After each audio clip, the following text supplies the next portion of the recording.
Here's the really bizarre Michele Bachmann story. She's just flat out lying now to raise money.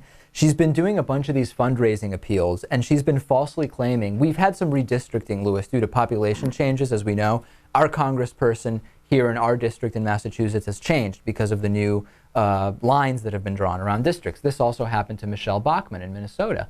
And she's going out there and campaigning on the fact that liberal judges redrew her congressional district in retaliation for standing up to President Obama. Now let's analyze this, okay? Number one, there were 5 judges who were on the panel for the redistricting.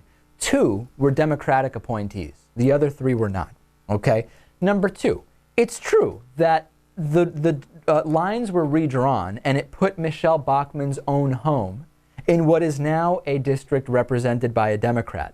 The problem is she's not running in that district. Michele Bachmann is not running in that district. Of course, to run for Congress, you have to live in the state, but not the district.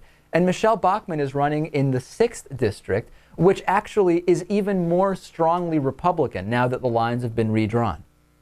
Not getting in the way of Michele Bachmann saying evil liberals, because she's so mean and tough on Barack Obama, have tricked her, have pulled all these things behind the scenes to make it so she's going to have a tougher time getting reelected.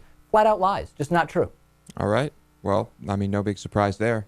Still, I mean, perhaps she thinks somehow the person representing her district is capable of what? Kicking her out of her house or something like that? I have no idea. What's going on? The point is she's trying to make it seem like she's going to have a tougher time getting elected. She's going to have an easier time. The woman barely needs to raise any money for this campaign because she's in an even redder district, and that's the reality. I mean, I don't know what else to tell you. Michele Bachmann flat out lying. Sometimes politicians are guarded when they say things that, while they're not really true, it can't be proven that they knowingly lied. The only explanation here would be that Michele Bachmann simply doesn't know anything about how the redistricting happened and where she lives and where she's running and what is a Democrat and what is a Republican. I mean, you would have to believe all those things for this to not be an out-and-out lie. Yeah, whereas we might consider these, fundamental. I wouldn't put it past her to be completely oblivious to what district she lives in and which one she's running in. I thought this whole time that I was representing the 4th district, not the 6th district. Perhaps she thinks she's representing the entire state.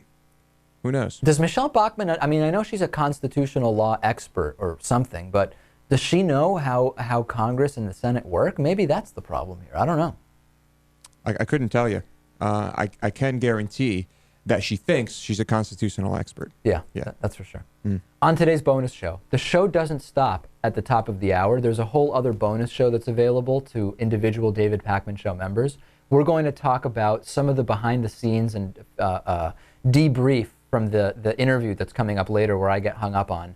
You're not going to want to miss that. We'll also talk about a city that is now banning texting while walking, instituting an $85 fine if you're caught texting while walking. But as we know, Lewis, the definition of is has been called into question. The definition of walk could definitely be called into question. Let's call into question the definition of definition, and then we can really... How do you even really define anything? We can really open the floodgates. Okay, so we'll talk about that and more on today's bonus show. If you're not getting the bonus show, sign up at davidpakman.com/membership. We'll take a break. We'll talk to Salvatore Lamastro next. We'll also talk about a lot of other stuff, including avoiding taxes when Facebook IPOs by renouncing your American citizenship. Stay tuned for those stories and more. The David Pakman Show at davidpakman.com.